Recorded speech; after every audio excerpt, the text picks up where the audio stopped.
Hello, guys. Good morning, good afternoon, and good evening, wherever you are. Welcome back to Korean Film Talk. So pleased to have Devendra back again. Hey, Devendra. Hi, hi. Hey, Mahesh. So Hi. uh, today is a kind of a paradox of sorts.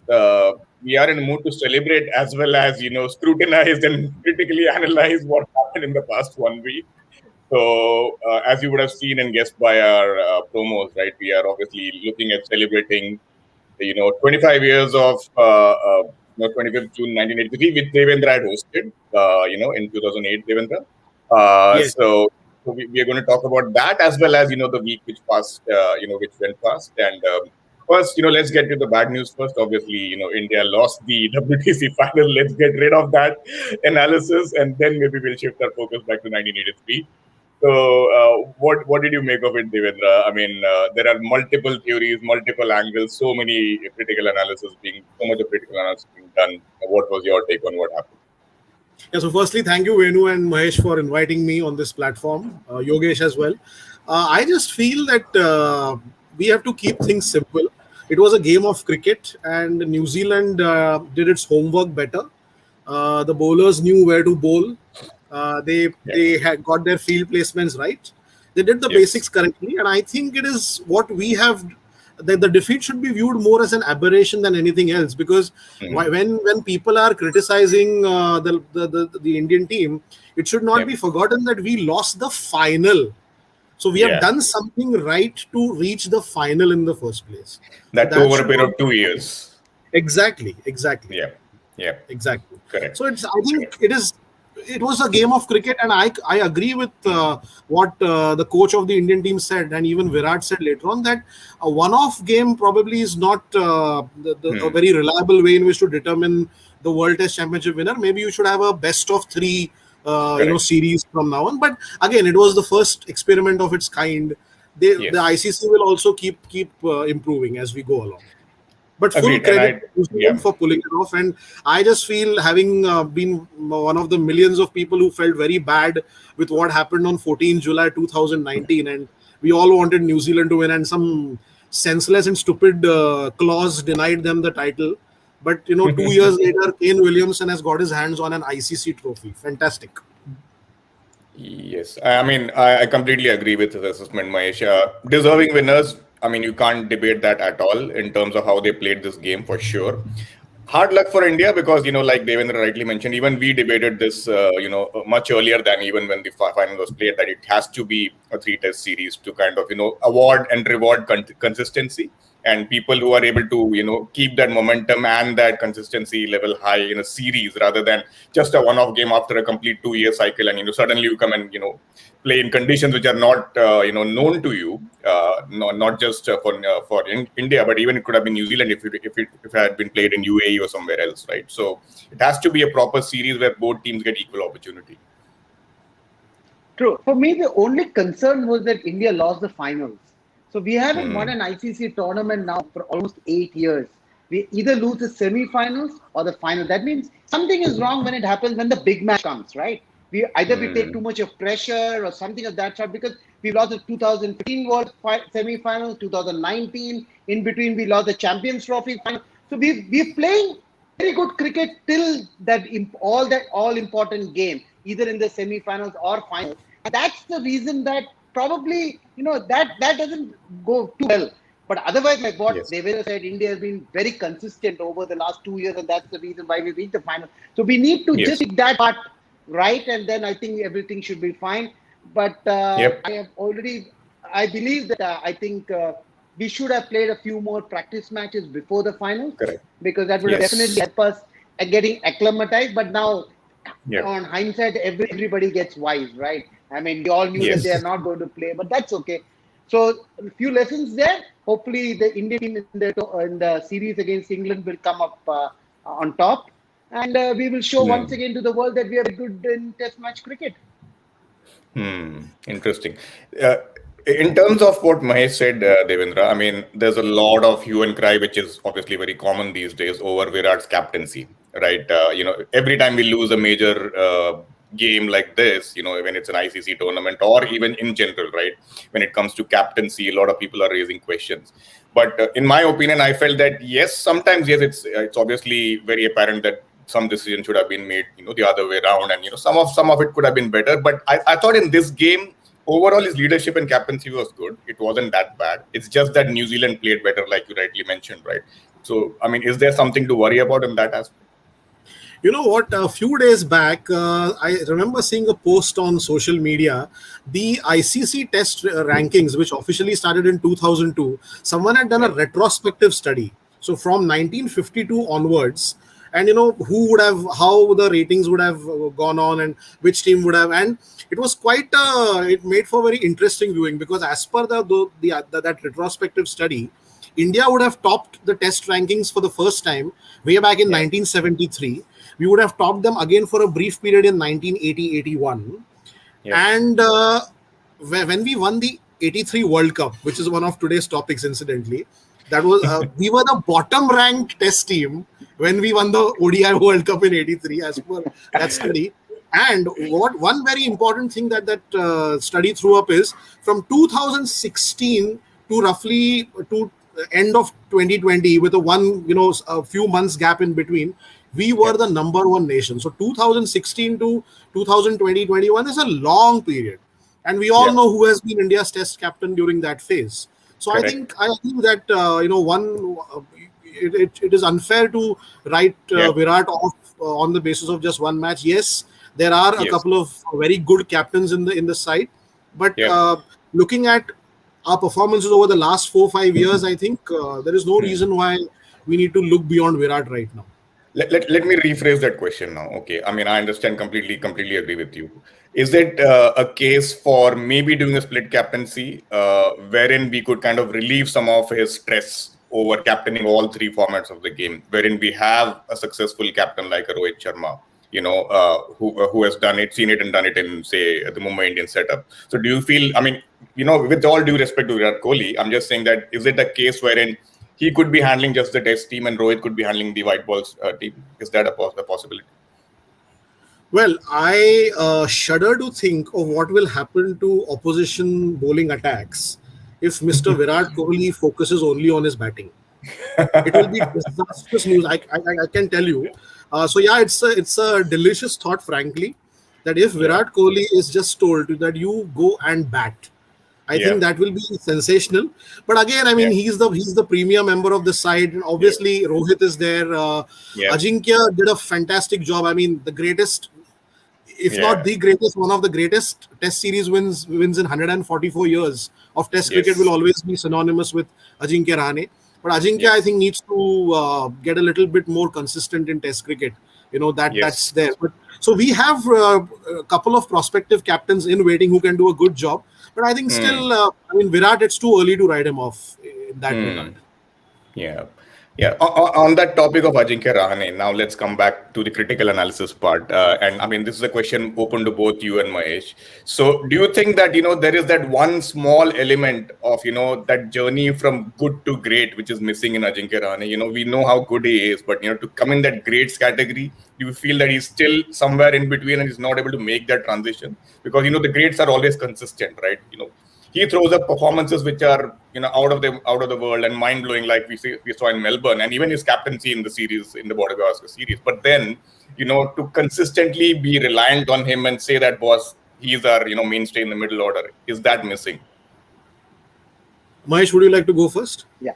So as far as technically, I think Ajinkya Rahane is perfect. I mean, he's got a rock solid defense. He plays all the strokes well. But to me, to become a captain, first of all, he has to ensure that he's there in the team. Because I Yep. remember Imran Khan making a statement once. The gone are the Yep. days of Mike Birley, who played as a captain.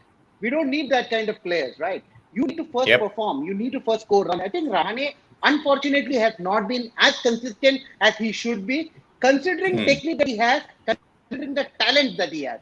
I mean, he should have been much more consistent. If you see in the last 2-3 years, I mean, I also posted something that Pujara, in fact, scored only 29 runs. That's his average in the last maybe 2-3 years, which is very Hmm. bad. I mean, looking at our number 3, which is the most important position in a team, When if you score Yep. 28, 29 runs as an average, that doesn't augur well. And so has been.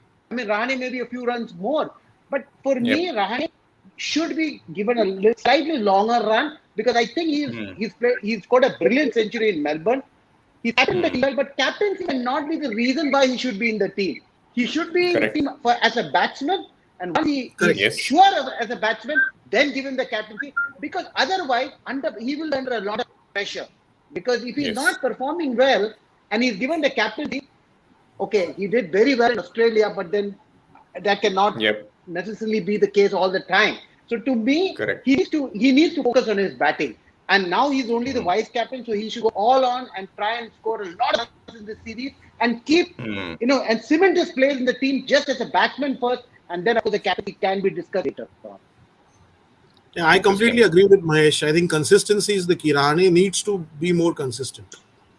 There's a Hmm. lot of talent in the country, and before you realize it, I mean, we people are talking about our reservoirs of talent and the fact that we can field two teams and all that.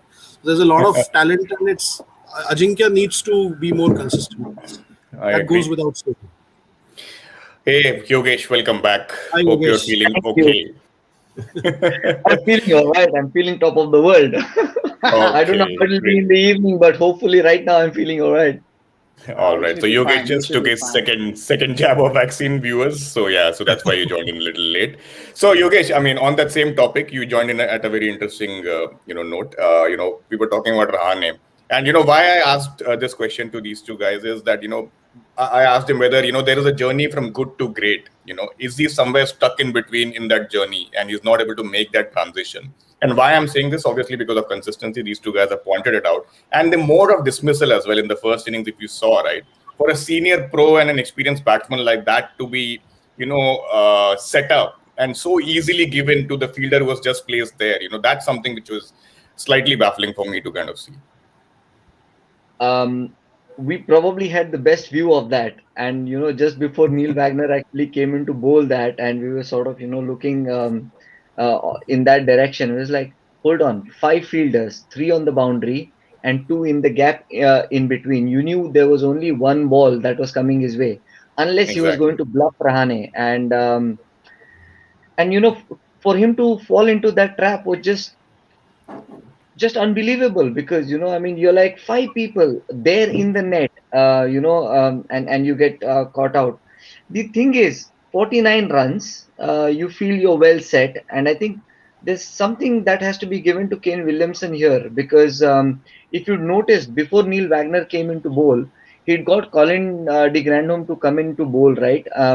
And Hmm. against Colin, Indians had got some runs in that over, so you almost sort of create this false sense of confidence into the batsman, thinking that he's Hmm. now feeling on top of the game because there was a bit of a lull before that Colin de Grandhomme over, and so Yep. almost he felt like okay, now he's on 49. Have they made him like feel comfortable and then got him to do what he otherwise would have probably avoided doing, right? And Rahane Hmm. got caught into that trap. I mean, it's hard to kind of um, say which of the two dismissals was actually more bad because I think none of the two dismissals were actually to like good balls or something like that or something wherein you'd say okay the batsman was truly challenged. It's almost like you'd call them soft dismissals. Hmm. There I think was an article about what's happening in Rahane's mind etc. All, but one thing's for sure that I don't think he's probably doing the justice to that slot as much as he should be. Hmm. He bats a very important position. Number five is no small position to bat at, right? Correct. We know he got a very good 100 in Melbourne, scoring those 100 plus runs in company of Jadeja. But otherwise, also, I think there were a couple of occasions when you expected Rahane to actually carry on more. He, I think, got out for 24, 28 runs when he was looking good, Yep. probably in one of that chase sort of innings.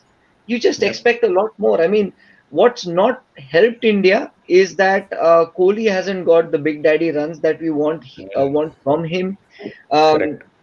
as much as Pujara has been playing well and blocking well, etc., he hasn't got the runs to show for it, right? Yes. And that meant that when we actually wanted Rahane to score, when he's actually Hmm. got set, and at the time when you expect middle order batsmen to actually get those hundreds for you, not 50s, Yep. because Yep. when two of the other middle order batsmen aren't scoring, 50s aren't good enough. Yep. And and I think that's been the problem.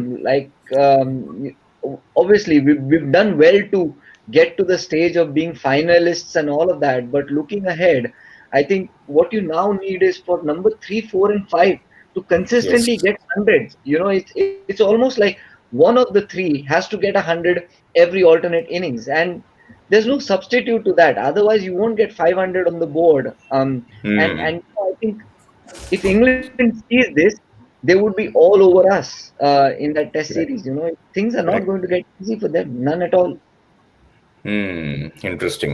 I agree. I mean, that was my point as well, Devendra. Two, three. I mean, number 3, 4, and 5. That's that critical middle order phase. We were thinking that opening might be an issue for us. Because Yeah, we always came up with new set of openers every series. But then, surprisingly and in fact positively for Indian cricket, Rohit Sharma is actually taking that role up pretty well. And yeah, I thought he played well till the time he got out. Obviously, correct. in those conditions, you really aren't set. Because it's always moving around and you could have a number on your the ball could have a number on you, so that's something which is always there. But the middle order, which we always thought was a settled unit, and there are reports going on that they might replace Pujara at number 3. I don't know if it's true or not, but there are rumors going around that they might slot in somebody else. So do you think that's a knee-jerk reaction, or do you think it's justified? I think in a place like England, you need acclimatization. You need to play a Hmm. couple of warm-up games because the ball talks there. So Yeah. yeah, they ought to have managed a couple of warm-up games. They did play one intra-side game, but that there have to be competitive warm-up games, at least a Yeah. couple. In today's jet age, it is difficult to play all the county sides, but they should have organized something. And yeah, I think Pujara, maybe if you get somebody like Virat Kohli to go in at 3, that reminds me Hmm. of what Ian Chappell had said, that your number Yeah. 3 should be a player who can take the game away from the opposition. Yes, So Absolutely. it's yes. it's Absolutely. not it's not a bad thing, a bad idea. Hmm. And there are Hmm. 5 test matches, and they're trying to organize a couple of warm-up games. So that's a good thing. Hmm. Let's hope for the best in the test to follow. But yes, as Yogesh said, England is not going to make things very easy for us. They're In not. I fact, it mean, may not be a. Yeah, sorry. I was just saying, Yogesh, it may not be a bad idea to get Kohli at 3 and Pujara maybe down the order, because, if you saw what he did with, say, Rishabh Pant in Australia, right? All Pant needs is one end to be held up, and, he can do his magic from the other end, right? So I think that may not be a bad idea at all. I'm not suggesting this is the way forward, but at least, like you said, and I agree with you in terms of the number 3 batsman being the game changer and trying to take the attack to the opposition. Sorry, go ahead, Yogesh, you're saying something. I mean, honestly, I think this is now a good time to actually be in England from a batting point of view. With the Hmm. weather becoming warmer, pitches becoming drier, there's a little bit of cricket that's being played all around. So, Yep. pitches will now start settling down. So it's if you're playing here in the month of May and June, it's really challenging. But July, Hmm. August is when you actually, from a batting point of view, it can actually be a dream period for you. The only thing Hmm. is you need to get settled in, right? And Yep. that initial phase is what I think the batsman will have to kind of ride over, and then after Yep. that, capitalize on. Otherwise, we know Yep. what Broad and Anderson can do, and obviously Chris Wokes is in the rank, and they've got a Yep. battery who Mark can come Wood. in. Yeah, Mark Wood, and they've got that battery who can come in very hard at the Indian batsman Yep. consistently.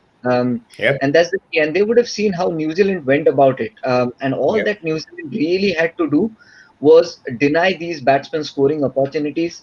And once Yep. they denied that, that started showing on in terms of the dismissals of, let's say, starting with Rohit Sharma, really. I mean, Hmm. you keep him quiet for a couple of overs and his IPL instincts or ODI cricket instincts will come over, right? Hmm. Thankfully, in the month of July and August, it might not hurt as much if the ball started swinging by that point. So, Hmm.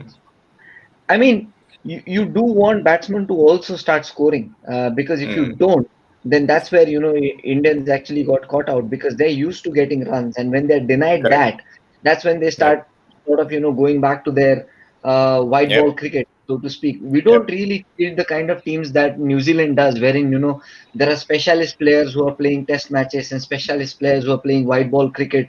So Yep.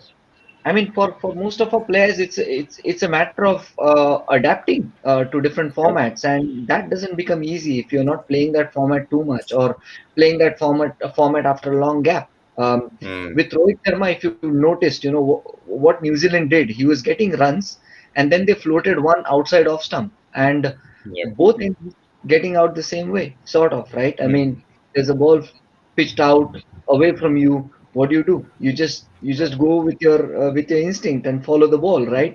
And that's what New Mm. Zealand had been waiting for. That look, I mean, 65 runs in 2 innings is not all that bad, but is not sufficient.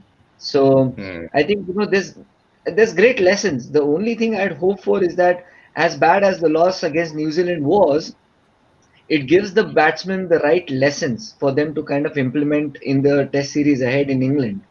Mm. Agreed. In fact, Mahesh, on that point, we have criticized the batting unit now. Let's get to the bowling. I know hindsight is wonderful. We all can say that, wow, why did we pick two spinners for this kind of, for these conditions, right?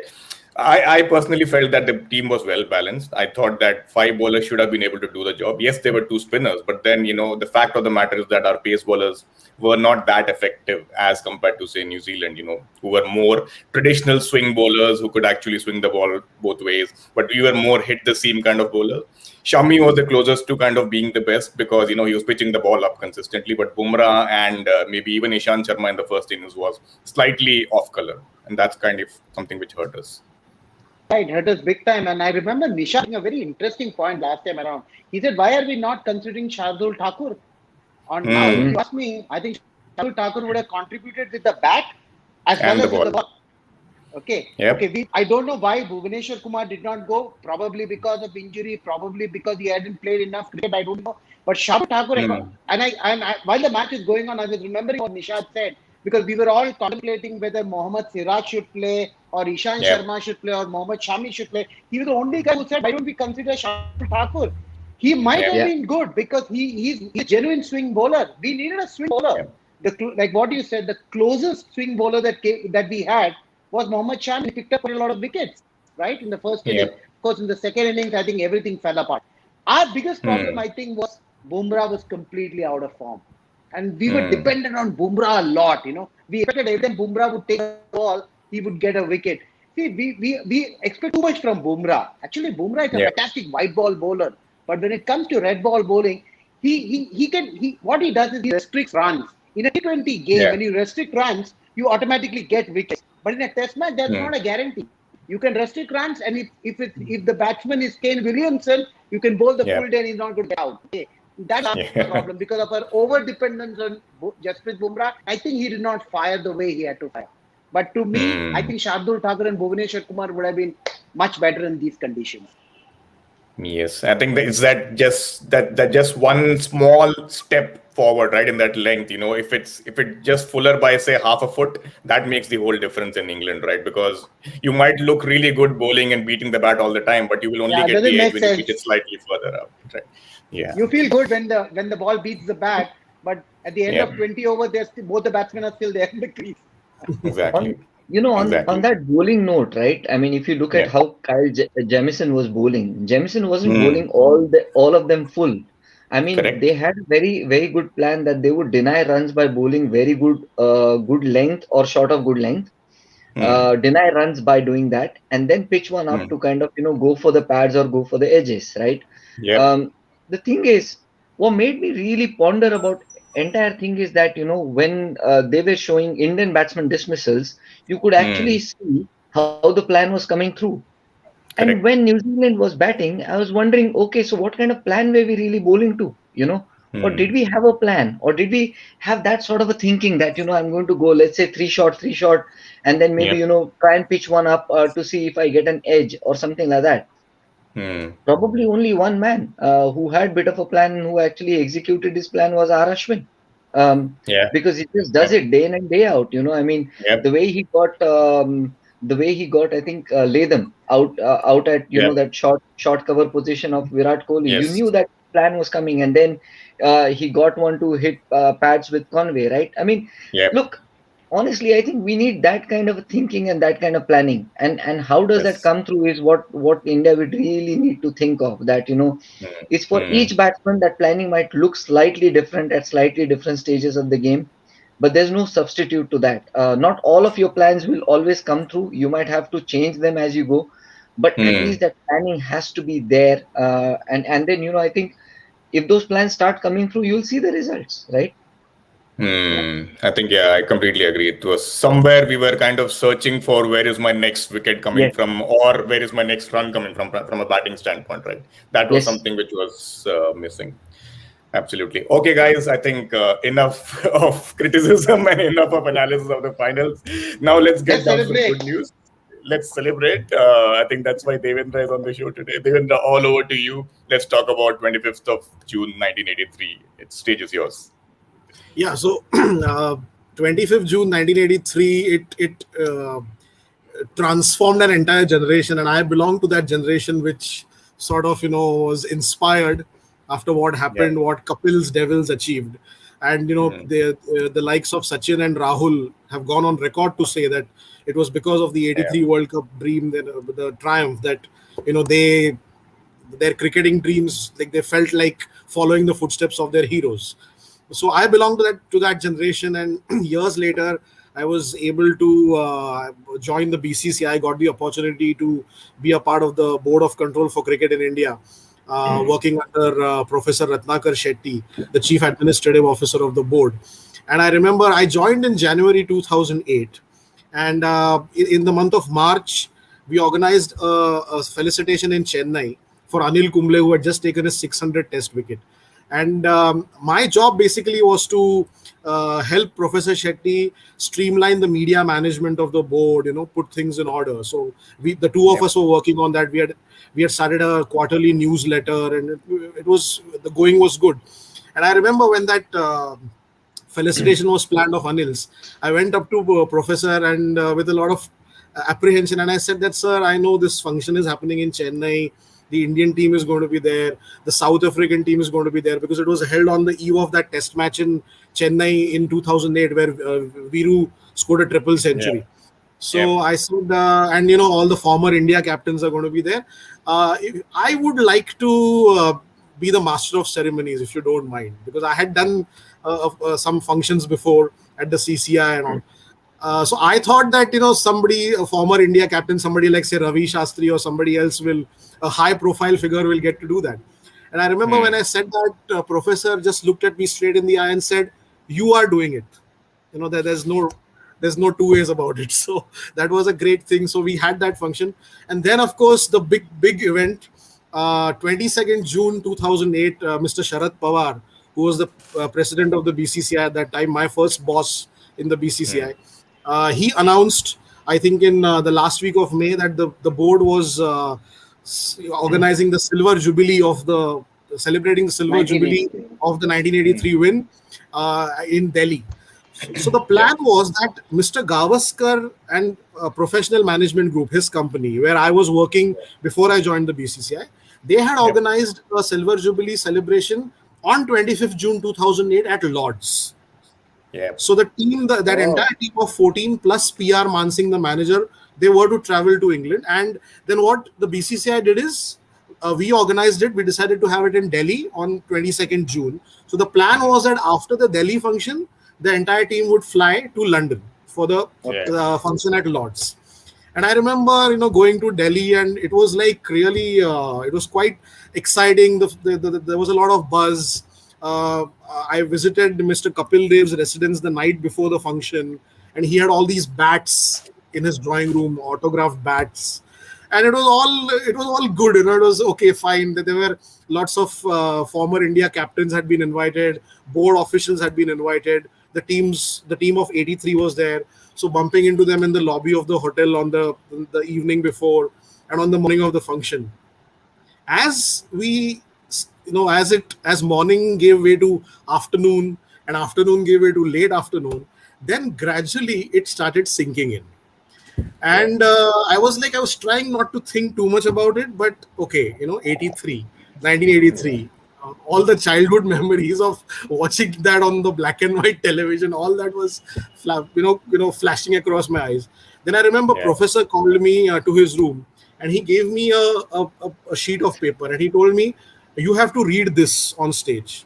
So I just looked at that sheet of paper. It was a letter written by Lata Mangeshkar. Wow. She had been invited for this evening, but she had some other commitment, so she could not make it. So she had written a letter. Now the story is that in 1983, when the Indian team won the World Cup, the board had no funds, so they had to request Lata Mangeshkar to Lata Mangeshkar put a to concert do a in show. Delhi to raise funds for the players. Amazing as Wow. it sounds today, the BCCI had no money back then. So I got that sheet, and I was putting together my script, the flow of the evening, everything. And then so got dressed and all, and made my way to the Darbar Hall of the Taj Palace in Delhi, where incidentally the team had also been felicitated in 1983 after their return. Oh. So the venue Nice. was the same, and senior officials, government officials, the Union Minister of Sports, MS Gill, he was the chief guest. Mr. Pawar was there, of course. The media was there in full, in all its complete glory. Delhi media was there. Now, what helped was that, as I mentioned earlier, Professor Shetty and I were in the process of streamlining the media management of the board. So we were literally learning on the job, So how we manage the media at the Anil Kumble felicitation, the lessons that were learned there, we sort of implemented them in Delhi. And I was interacting with the media. Some people had not applied for to cover the event, so I was sort of negotiating with them. So that helped because that helped me take my mind off what was to happen. But when all that fell into place, I made my way into the Darbar Hall, and I saw this, 400-500 people. I went onto the stage, and there I was like, till then I had compared, I had been the master of ceremonies at functions where there was probably one childhood hero, maybe two childhood heroes. But suddenly, what do I see in front of my eyes? 25 childhood heroes. The members of that World Cup team, people like Gundappa Vishwanath, who was there, Anil Kumble, Rahul Dravid, who had been invited, So I was, it was quite unnerving. It was quite scary actually.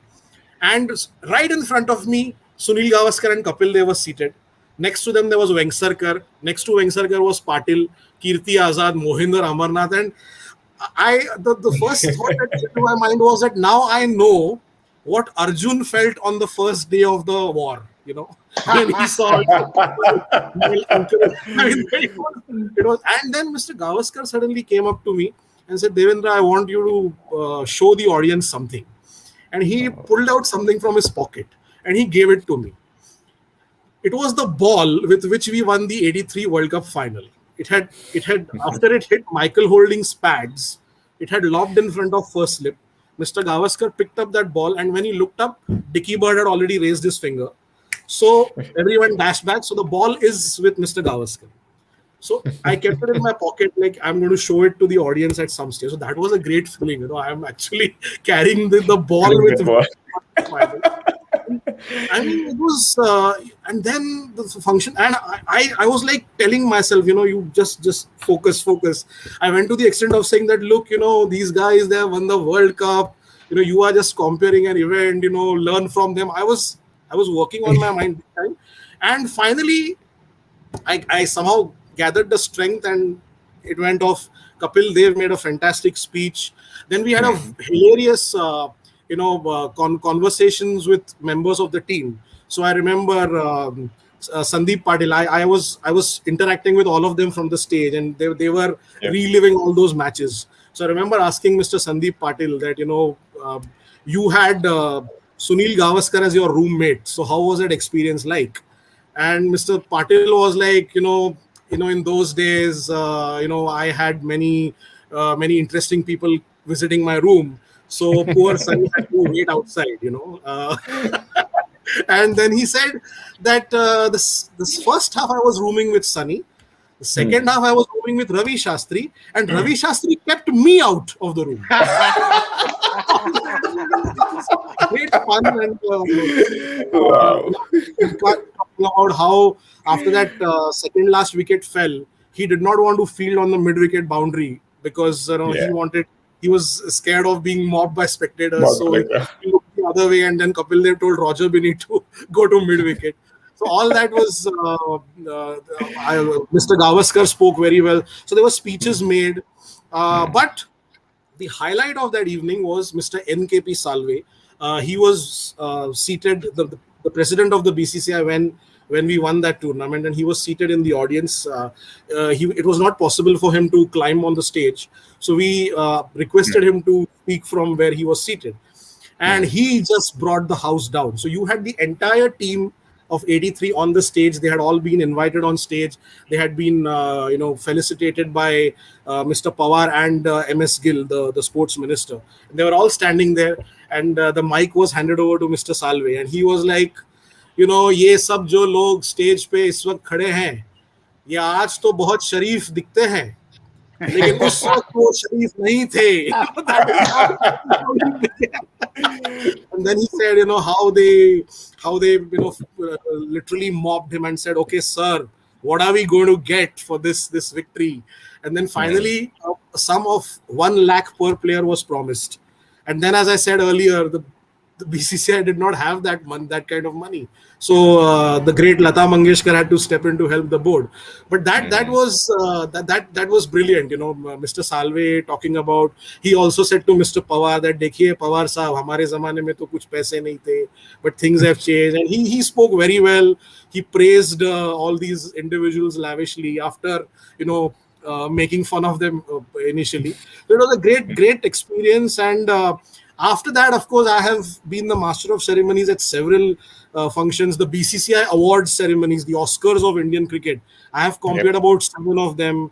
The celebrations of Mumbai's 500th Ranji Trophy match, all that. That remains the first and hopefully the last time in my life where I was genuinely scared. Seeing all these guys, because suddenly okay, these are the people because of whom I'm standing here for all practical purposes. They inspired me. I could not become a cricketer. I got a chance to do the next best thing, and suddenly they are all looking at me and what is this guy going to say next? It was very unnerving, but managed. It was a memorable evening. There was a release of a coffee table book of the 83 World Cup images by a veteran photographer called Shrenik Seth, who's based in Kolkata. And he was the only Indian photographer initially to travel to England. Nobody gave us a chance. But he flew to England on his own expenses, and he was then he had a deal with India Today. They brought out a coffee table book which was released. Fantastic photographs in that book. There are some great snaps of Kapil Dev's 175 in that book. So all in all, a great evening. After that, I remember going up to Mr. Kapil Dev and asking him, "Sir, was it okay?" And he just patted me on the back. So I was like, okay, fine. Then it means that. But yeah, a memorable, one of the most memorable days of my life. And thanks to Professor Shetty for giving me that opportunity, because the BCCI could have realistically got anybody to do that function. But Professor Shetty backed me. He's always backed me. And that was a great experience. Devendra, you said that was hopefully the only time you'd be scared to compare an event. Have you considered in a couple of years Sachin Tendulkar would be 50? Manageable. Because see, there's a difference. Sachin belongs to our generation. So I don't think that is an issue. Perfectly manageable. And I have in fact compared a couple of felicitations of his already. So Sachin is perfectly manageable. But as I said, Gavaskar, Kapil, Venkatrakar, Amarnath, Sandeep Patil, Rahul, Anil, Vishwanath. Oh, it was okay. I have a question. With that generation of players. I mean, I've seen a few of Kapil Dev's interviews, and in each of those interviews, he comes across as a very, very humble, polite, very gentlemanly sort of a person.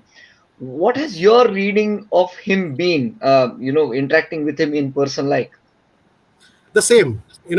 See, most of these cricketers, they are initially a little reserved for obvious reasons. But once they figure out that this individual, he is a professional, he's doing his job, and that's it. And then they open up, and they are very nice. I mean, all of them are very nice. I have been very lucky. All the cricketers, without exception, whom I have interacted with across generations, they are all excellent professionals, and they have this respect. So once they Yes, see you doing what you're doing, correct. then there is a lot of respect, and they and very forthcoming in their praise, in their compliments, in their encouragement. So yeah, whether it is Mr. Kapil Dev or Mr. Gavaskar or Sandeep Patil, Dilip Vengsarkar, all of them are the same. I mean, whenever I watch him speak, I feel like the man who's achieved so much.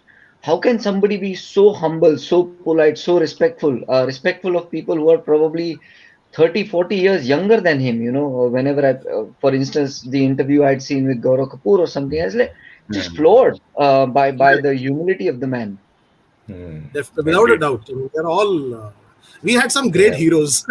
Yeah.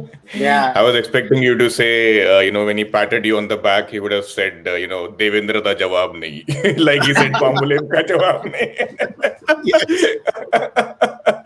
But that was like, when Kapil Dev praises you, or there was nothing really that he needed to say. Like the same was the case with Mr. Gavaskar. So I remember after some functions, he would just do this. You knew Yeah. that. That's Yeah. enough. सब ठीक है, सब ठीक है.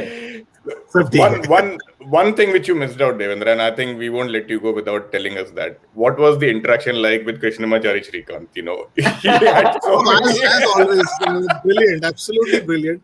So in fact, what I did is I asked Mr. Gavaskar, that you had the most sorted batting partner, opening partner, very serious and very focused. And so Mr. Gavaskar was like, "Are you serious?" Because we used to call him Dhadpadango.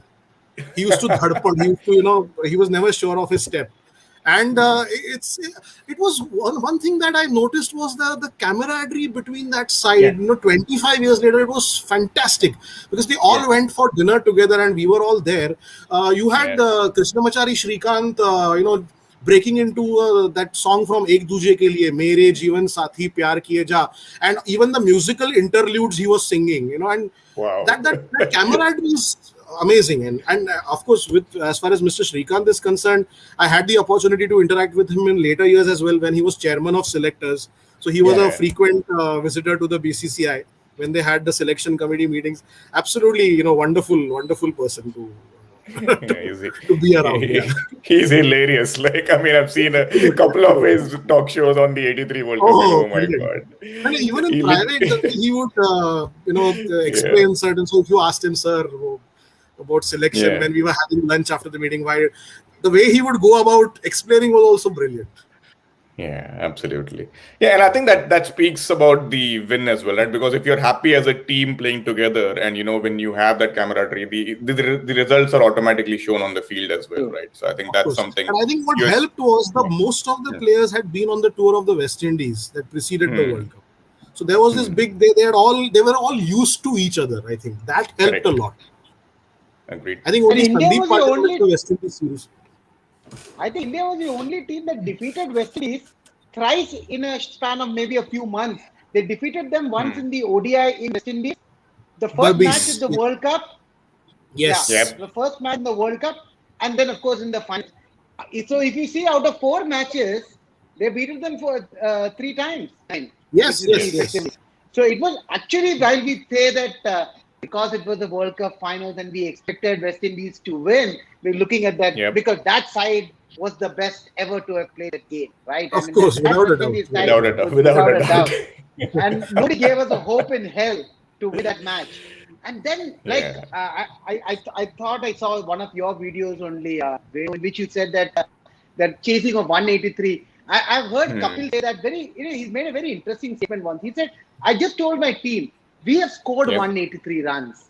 They are still behind us. So we have always got an opportunity to win. So just imagine the way he thought the game.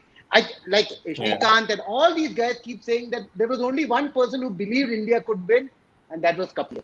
Nobody else. So that tournament was a great lesson. Absolutely.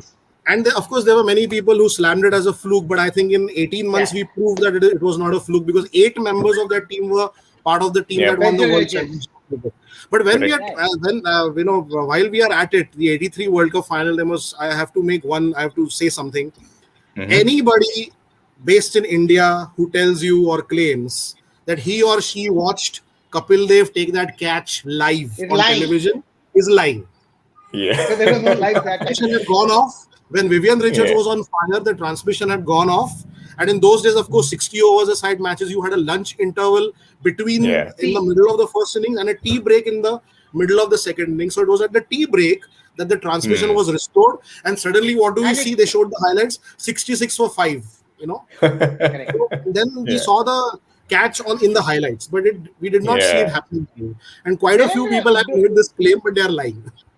Then Yeah. also, Yeah, I I think think India did not get a run out. I think Srikanth, threw the ball Yes, directly at the Bacchus. stumps and fouled Bacchus. Bacchus was out. But Yes, because yes, in those yes. days technology was not so good, he survived. And fortunately, we got him out late. I think Inder Amarnath got him out, if I'm not mistaken. Bacchus Later was on. dismissed by Sandhu. Kirmani took a catch. Yeah, Yeah. So it became okay. 76 for 6. Then Dujon and Marshall had a partnership. Marshall. And then And came both of them Mohinder were Ahmed. then Mohinder Ahmed. So I mean, we had actually got him out very early. I mean, Bacchus was out. Yes, Run out. yes, Clearly, yes. was out. This Cherry and Timber Talk show proves very problematic on Sundays for me because we talk of all of these great things, and then after the show, I end up watching for an hour or two, all of the highlights and recaps and whatnot. Like, पीछे ही नहीं छूटता. Yes. That way, I'm lucky. One I of have you the were whole day 2 to months old. watch. So I saw the 1980 post of both Venu and Yogesh. One said he was 2 years old, and the other said 2 months old, I guess. Yeah, so I was born in February 1983, so maybe just about 2 months. Yeah. Yeah, 3 So months. he said 2 years. That's why I said just about 2 months. So, I was 7 and a quarter. Okay, Yeah. then I was much beyond all of yours. It doesn't matter. No, but I think the best part I remember from those days is when the TVs weren't in every house, right? I mean, whenever something of Yeah. significance happened, it was a community event. Yes. One TV and so many people used to then Yes. gather around. Obviously, there were radios because you could never trust the TV transmission, as you rightly pointed out, Devendra. When Yep. you will see those spots on the TV or the rainbow colored screen, you never knew. रुकावट के लिए खेद है. Khed Yeah, hai. and That was and, Doordarshan's tagline. Rukawat ke liye khed. so interestingly, I think Devendra, more than watching, people had gotten used to hearing cricket, isn't it? Yes, of Yeah. course. And the ears had become so tuned to as to what action is happening, etc. All that nowadays, for people who actually grew up with that really good commentary or commentary first approach to cricket following. Nowadays, when you Yes. see something like IPL or Big Bash and you see so much noise on the commentary, you're like, I want to press mute because I just want to watch cricket. I'm better off that way. Yes. I think Yes, I Every agree. Panpatti shop had a radio, a Yeah. transmitter, and any guy Yeah. passing would ask, score kya hua? Whether Score he- kya Yeah. That was a standard line everywhere. Yeah. The noise, kya hua score? अच्छा कौन batting कर रहा है? He might not be. That was a standard question that he would ask. So that reminds me of the 90s as well, Mahesh. I mean, even in the 90s, it was similar, Yogesh. I mean, not all houses had cable television, Yes. right? So, Cable television, and even in yes. our house, it used to be like, जब exam आ रहा है तो निकाल दो, बाद में डाल दो. Yes. Exam So- को निकाल दो. Correct. So my neighbors used to guess the score depending upon how loud my dad was shouting. Yeah. So it was like if he's really loud, that means Sachin has hit a 4 or a 6, and if he's really crying and shouting, it's like, oh my God, somebody got out. So 94, 95 when satellite TV came, right? And I grew up in a very small village / town or something. And there used to be like only few houses in the entire Yeah. locality who had these, satellite TV, Sony, Star, or whatever. And whenever these Sharjah matches came or something like that, we were to be found in those houses. However small those Yeah. houses would have been, 10, 20 Yep. people. I remember one of the most hard fought 148 by Rahul Dravid against South African attack of Alan Donald and Johannesburg. Co. His first Yeah, test yeah, century. First 100 Yeah, in Johannesburg. that one I watched in somebody's tiny living room, and then that Shahid Afridi's 37 ball 100 again in somebody else's living room and things like that. I mean, that's how we actually started following cricket. You know, it was such a community event whenever India was playing. Yes, absolutely. Memories. Yep, lovely, guys. Thank you, Devendra, once Fantastic. again. And I think My pleasure. brilliant to hear. I mean, yeah, it takes us all back down memory lane, and so many good memories to catch up on, right? When it comes to Indian cricket, right? So I think we all have been blessed to have seen that era, and the success that the teams are enjoying now. It's kind of a culmination of what happened before. And again, Yes. I think 1983 was a pivotal moment in that aspect, in Very terms true. of Very true. adding up to where Indian cricket is today. So, it was first, I think, I mean, I'll put it in two phases, obviously, in my lifetime. I'm just talking about one is 1983. And second is, I think, like we also spoke before, during the Ganguly era, in that 2000, 2001 era, those were the two pivotal moments from where Indian cricket completely transformed into something else. I think, that kind of was the foundation laid to where it is today. And and today it's like it's so difficult to get into the team as well, right? That's something which you spoke about. It's so hard to kind of get into that Indian side because there's so much of competition. So it's all thanks to what happened in those previous years. So that's all showing the results now. Yes, very true. All right, guys, thank you very much. Again, we almost spoke for an hour. Just didn't realize how the time went by. So thank you, Devendra, once again. Thanks, Mahesh and Yogesh. Thank you very Looking much. forward to next week and hoping to have a great England series coming up next month. So let's see what's in store for Indian cricket in England. All right, guys, Thank you. take care. Good night. Cheers. Bye-bye. Thank you. God bless. Thank you. Thank you. Bye. Thanks. Bye.